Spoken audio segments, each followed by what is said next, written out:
2 points dropped, lots of frustration and some good football, and that's what makes that one harder. There's a fair bit of festive cheer coming up on this one. Chelsea fans' thoughts pre-match about their massive squad and all of the Newcastle reaction before Santa comes down the chimney. It's all coming up on this match for Newcastle fans, and do us a favour and make sure you stick around. I'd like to take the foot off the gas. Like first 20 minutes. Eddie's told them to slow it down or hold back or something. It's just not the same team.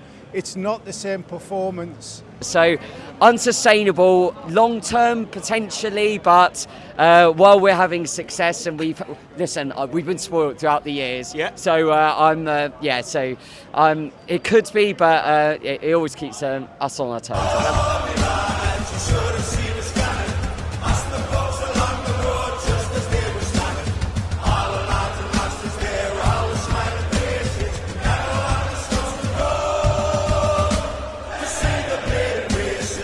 Welcome back to my banter, ladies and gentlemen, for a very early. I haven't had enough coffee this morning early. It's another match. They just keep coming thick and fast. I haven't even had time to think about Christmas. If anyone's watching this who's expecting a present from me, I'm sorry, that's going to have to come on Christmas Eve. If you're new around here, Newcastle fans, do us a little favour, drop me a little like you do. Helps this video go to a lot more people, and of course, get Black White Banter across all social media. So, it's Chelsea, there's injury concerns, shock in a Champions League season again, shock. Our defence is looking depleted. Lewis Hall, I am praying with every ounce of me that he is starting for Newcastle today, because against Pedro Neto, he is going to be very important, as I said on my short match preview. Lewis Miley's going to be at right back. Could that work nicely in terms of him inverting into a midfielder like he did against Fulham? Yes, but do I also worry about him against a player like Garnacho? Yes, double barrel there, I guess, but we've just got to play through, and I think it's matches like this where players are playing out of position, where we need us, the crowd. And 12:30 kickoffs, I've just spoken to some Chelsea fans. I'm about to speak to some Chelsea fans. Sorry, this is the intro. Gave myself away there. A couple of them were saying they've been on 2 o'clock in the morning trains. It's not right. We're not thought about match-going fans by the TV broadcasters. They don't care. And I don't really like 12:30s. It's a very hard one, although everyone will be drinking the Christmas pints, to get the atmosphere up early. And that's why what we see on the pitch is important. I don't want to see Eddie Howe give them the possession. I don't want to see us surrender possession. I want to see Sandro Tonali back to his aggressive best, like what we saw against Fulham when he came on as a sub. And Johan Wissa, please start today's match. I think he could be imperative in helping us get a result. This match, to me, doesn't feel too suited to Voldemar. Doesn't feel too suited to Voldemar. It was at this moment that he knew he fucked up. But anyway, I've got a special guest with me today. He's just lurking in the background. My good friend Simon. I feel like I'm in the Sky Sports studio. Simon is one of my best mates, very, very long time best friend. He's got the train up today. We are going to the match together. What do you think the score is going to be? What are you thinking about today's game? 2-0 Newcastle. 2-0. We haven't kept a clean sheet in 9 matches, so I certainly hope that's the case. This man knows his stuff. This man once told me I was a handsome man. That just tells you everything. Everything he says is the truth. Anyway, we're going to go and sink a quick pint, speak to some Chelsea fans in the process, and of course after the match get all that lovely post-match reaction, which I hope is full of festive cheer and good tidings. Is that what they say in the Christmas poems? I don't care anyway. Let's go and get a beer. How are the lads? Right, I've been joined by my first Chelsea fan of the morning, very early morning. Yes. First question I've got to ask, from a fan of another side, looking at Chelsea, all the players that you guys sign in and out, what's that like as a fan of the club? Like, do you worry it's not sustainable, or? Well, as shown through our history, we've had periods of seasons where we haven't done much, and we've had transition, but then we end up sometimes winning a trophy. So it's always it's always interesting, is what I would say, is that every summer, who's in, who's out. It's certainly a roller coaster. So unsustainable long term potentially, but while we're having success and we've been spoiled throughout the years. Yeah. So it could be, but it always keeps us on our toes. And am I right in thinking what you've just said there is kind of what I don't know won't hurt me right now? No, definitely. Obviously, a couple of exits. You guys got us, obviously Lewis Hall, of course, exit. So really good player. I'm really hoping I'm eagerly waiting the team news to find out whether he's playing, because he's a very, very good footballer. Yeah, Hudson. We sold loaned him and then sold him to you, and he was a really good academy player. That's the one thing though, is when players come through the academy and you really want to see them progress, like and then a lot of time we've then sold them on. So we'd be competing for the League Cup against. Yes. See you in the final. Yeah, we'll see. I really hope we'll see you in the final, to be honest. That would be very, very nice. But it's trying to keep that winning mentality to say, right, you're still winning trophies every season, but getting Champions League football. Then next season is when we can maybe, with certain signs, look for a title push, but we're not there yet. So I want to flip that. If Chelsea don't win a cup this season, is that a failure of a season? I feel like you've been a little bit on the fence there. Yeah, I would say if we don't get top four and no trophy, then definitely it's a failure of the season, I would say. And then Maresca would be under pressure, understandably so. And last question, away from the football a little bit. Okay. It's a 12:30 kick-off in Newcastle. Did you come up last night and have you had a massive sesh, or is it an early one this morning? Early one this morning, so it's 3:30 on the coach from Stamford Bridge. 3:30. Yeah, and obviously you have to get up early for that. And we got up here about just over an hour ago. But I must say though, Newcastle is a brilliant city. And is this your first time here? Have you done this? No, I've been many times, and I was up here for the League Cup game last season, well, midweek. Not a great result. And obviously we depends who you ask. Chelsea don't have a great record up here as well, we must say. But yeah, it'll be interesting to say. 12:30, it's home fans and away fans, kind of thing. But yeah, it's the final game before Christmas, so let's see how we do. And on that note, give me a score prediction. My heart says Chelsea, but if I'm going to be honest, I'm going to go for a 2-2 draw. I think it's a close one. If I'm going 2-2 draw. 2-2 draw. I don't know how to put this, but I'm kind of a big deal. Really? People know me. Well, I'm very happy for you. Looking at the opposition, us, for a second, which Newcastle players going into today's match would you say that you maybe feared, that you worried would jeopardise any chance of Chelsea getting a result today? Is there any that stand out? Please say there's someone that stands out. Well, you've got a lot of injuries, so it's hard to keep track. We do. I saw Bruno earlier walking to the ground, so maybe Bruno. Yeah. Is Joel Linton fit? Not really. I mean, Joe Linton hasn't had a very good season this season, to be totally honest with you. Yeah, but Joel Linton against us always, I don't like it. Right. Especially not many fans do. No, I don't like him at all. He's a good player. And which Chelsea player should we be fearing today, if any? Because I'm a big fan of Pedro Neto. We were linked with him once upon a time. Yes. I think he's a very, very good footballer. He's been our best player this season in terms of attacking wise. I mean, I'm sure everyone would admit that. Caicedo should be back. I thought Caicedo, because he's just ended his ban, hasn't he? Of course he's ended his ban when he plays us. He didn't have a very good game against Cardiff, but then again he hadn't played in a while. But yeah, maybe Neto if he starts, but I feel like Palmer might start on the right. Maybe João Pedro as a 9. Who knows? Maybe Garnacho had a good game on Tuesday against Cardiff, so maybe he might start as well. So it's hard to say. With Chelsea, it's difficult to say. I travel everywhere for Chelsea. I was just going to ask about your travel up here today. So is it been an early start, or did you stay over last night? Or 3 o'clock in the morning. Another. I thought loads of fans would have just come up the night before. A lot of us did, but I'm very broke. I'm a broke uni student. TV companies, if you're watching this, these 12:30 kickoffs for one end of the country to the other are ridiculous. I'll say this: last season, what time did we play you? Sunday. Oh, yeah, it was 1 o'clock. 12 o'clock. Oh yes, of course it was. Yeah, no, you're right. Yeah, it was. I left at 2 in the morning. Got here about 10, same time today. We've had Bournemouth at 12:30 before. I think Sunderland have just got Bournemouth televised 12:30 away. That is ridiculous. Like Newcastle, I'll say this: Newcastle fans, obviously, atmosphere is incredible. Stamford Bridge could never. But to have Newcastle fans travelling down every single game, the amount of London teams there are, and the amount of Southern teams there are, and also even the Midlands, it takes a couple hours, I'm sure. Like, huge respect. I'll give you that. Sit right back at you, especially on a 3 o'clock train. I'm going to sign off. Give us a score prediction. 2-1 you lot again, like last season. Oh, you've got to, if you're travelling 3 in the morning, as much as I'm happy to hear you say that, you've got to be back in your own side. No, it's not been a good time since I've come up here. So right. I've come up here 4 times now. So this man's got Christmas nightmares. Christmas is horrible.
Right, straight out the ground, literally.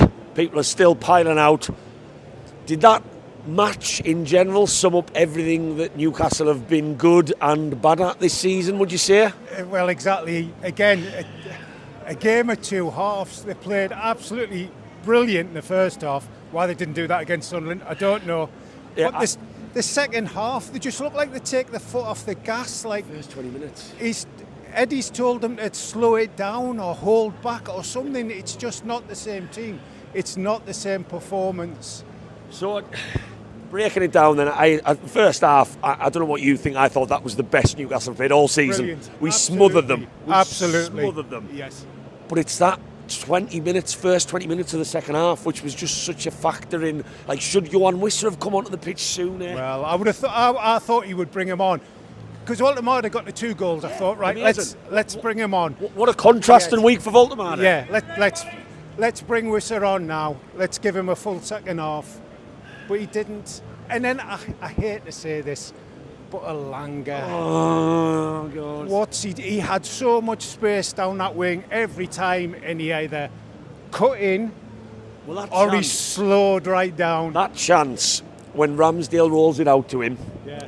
And he's on it, and no one is getting to him. He's using his pace, exactly what we paid for, and then he's got a decision to make. He's got Barnes screaming for the ball, and he has a half-assed shot. And again, I think that sums up, that's what we signed him for, that pace, but it's just frustration yet again. It's just game after game. I mean, I don't like to put the lad down. No, I know. But I don't like some of the abuse he gets. I don't like some of the abuse he gets in the stands. What does Eddie see in him in training to think, especially when he starts with him? Some festive cheer on this video. Standout performance for you today? Bruno as always. Yeah. But I think Miley out of Incredible. position. Incredible. Out of position, and what a fantastic 19 years old and he's looking comfortable. Yes, absolutely fantastic. And how are you feeling going to the festive fixtures? Looking a little bit ahead. Man United away, Burnley away. Are you still worried about the away form, or did you see enough of the Newcastle we know under Eddie Howe to think we can go to Man United and give them a game? It's a match I always want to really win. Well, I'd like to think certainly Burnley. I don't live far from Burnley actually. So it's like 100 mile round, 800 miles each way for me. That'll be Low Block FC potentially again. So Burnley, I think yes. Manchester United, I think probably yes. Yeah, maybe take a draw. But you can never tell, can No, you? you cannot. You cannot. You can't. You cannot. Right. Going into 2026, last question, I promise. If you had asked Santa for anything from Newcastle in 2026, what are you asking for? That's my question of the day. Get through to the final. Oh, the there you Carabao go. Cup. Another Carabao Cup final. Yeah, finally do me. There Yeah. you go. And have you been nice this year? I'm never nice. Me, I'm awful. That's why God. I don't know whether we get that final then. Right, just been joined by a birthday boy today actually. So I won't do a rendition of happy birthday because you don't want to hear that. But many happy returns. Not the birthday wish that I hope you asked for when you blew your candles out this morning. Thoughts coming out. Last fan I just spoke to up near the Gallagher's said we agreed that it felt like we showed everything in 90 minutes that Newcastle have been good and bad at this season. Yeah. Well, I also think that first half it was very good. I especially class. Yeah, especially that double from Voltemada. But yeah, obviously Tino Livramento is out, so Lewis Miley, great job today. Fantastic. Yeah, right back. Fantastic. He had Garnacho in his pocket. We almost forget he's 19 years old. I know. I mean, how old are you, if you don't mind us asking? I'm 16 today. So, So in 3 years you could be exactly. pocketing Garnacho if you were him. I highly doubt it, but yeah. But there was loads of good to take away from the first half, then the second half, and to be honest, we did drop, but then at the end of the day, it wasn't just because of our performance. I also feel that referee needs to have a serious word. And honestly, some of the Chelsea players, especially Palmer, every time he gets touched, dives down. But So which there's a couple of decisions that we were just talking about. There's the Gordon shove in the back that never even got looked at. I think it was Gordon on the far side of the Gallagher.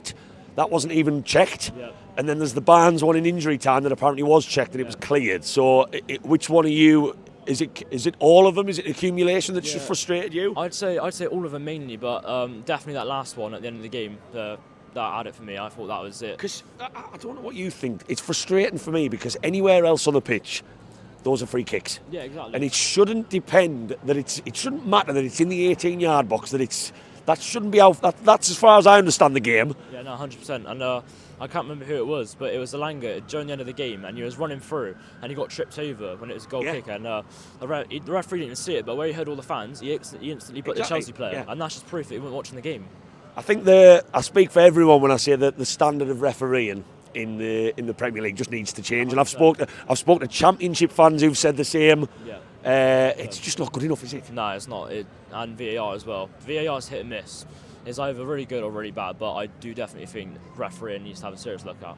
On your wish list for Santa for 2026, what are you asking for? If you could have one thing of Newcastle in 2026, what would you want down the chimney? I think finish top 4 again. All right. So I've already had get to another cup final. I've now had top 4, right? What would you take? Oh, guys, putting the emphasis back on me. It'd have to be another cup. Whether it's FA Cup, whether it's another Carabao Cup, I'm not bothered. Yeah. Cup finals are what you remember when you're 80 years old. But I said I wasn't going to sing Happy Birthday, but why not? Happy Birthday to... So you're 16 today? Yep, I am. Guys, make me feel old. Right, I've been happily joined by a very familiar face. Yes. A man who, God, I could never have dreamt of getting out with a microphone in my hand at this lad's age like he does every week in, week out. It's the Magpies View. Yes. Right, do you want to shout out before we get into it? I'm on TikTok, YouTube, Magpies View, yeah. There you go, right. So we were just talking about our frustrations, but also what we saw positive in the first half. Sum up first what you felt like coming out after that match. Well, I felt disappointed coming out of the game, and I've got to say, not because of the team. I think the team performance today was good, one of the better ones we've seen this season. First half, tremendous, as we said. Second half, I didn't think we were too bad. Obviously, give away a cheap goal straight away. That period at the start. It was, as soon as they got that free kick went in, I kind of had a feeling what was coming. And that's disappointing, isn't it? Because everyone drops a couple of yards deep. We suddenly get a bit scared, which is not, and I'm not going to get too on the backs of the players for that, because it's normal. But the inevitable happened. Yeah, it did, and it was obviously a slip from Malik Chow, which is...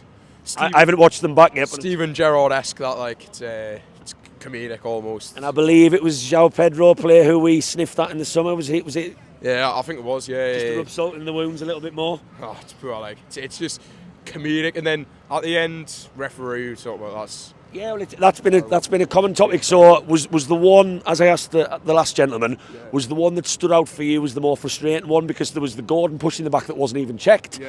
There was the Barnes in injury time dragged back. It was the Gordon one, because it come on the screen after saying he shielded the ball. Now that doesn't look like a shield to me. Smashing into someone like that isn't shielding the ball, is it? Like, let's be real. But I know we talked about the start of the second half. We did pick it back up weirdly, which we haven't seen too much of. Barnes has a great chance. Alanga needs to be a little bit better when he's running through. So are you coming out reflecting on that as a game of two halves and a draw being fair, or do you still think Newcastle should have won that match? I think Newcastle deserved to win. I think the players can be proud of the performance there. I thought they did themselves well there. Just a bit unlucky. It's one of those games that you look away from and you wish you got the 3 points, but it wasn't to be today. And I've asked everyone positive performances, which I like to do, but I'm going to ask you, because I haven't asked anyone yet, negative performance. Anyone you weren't too happy? So you're going to play the role of Grinch on this video this Christmas? I don't know. I don't think there was anyone too bad in that game. Especially first probably half. say mediocre, maybe Anthony Gordon, maybe. Yeah. Possibly. Yeah, possibly him, yeah. And my big question today, my question of the day, question of the weekend, Santa Claus coming down the chimney, if you were asking for one thing from Newcastle in 2026, if you've been a good lad, what would you be asking for? Whether it's Champions League, Cups, league position? I'd say to get to a quarter-final of the Champions League would do me. A few more games away in Europe. Yeah, nice one. I tell you what, I've had three different answers. So I've had a cup final, I've had top 4, and now I've had a Champions League quarter-final. Well, we've done the cup final twice. It's always class, as you said before. It is always the one you remember. But it's like we might not get Europe this year the way we've been playing. So get a few more games in Europe. The lads out in Europe, class, nothing better.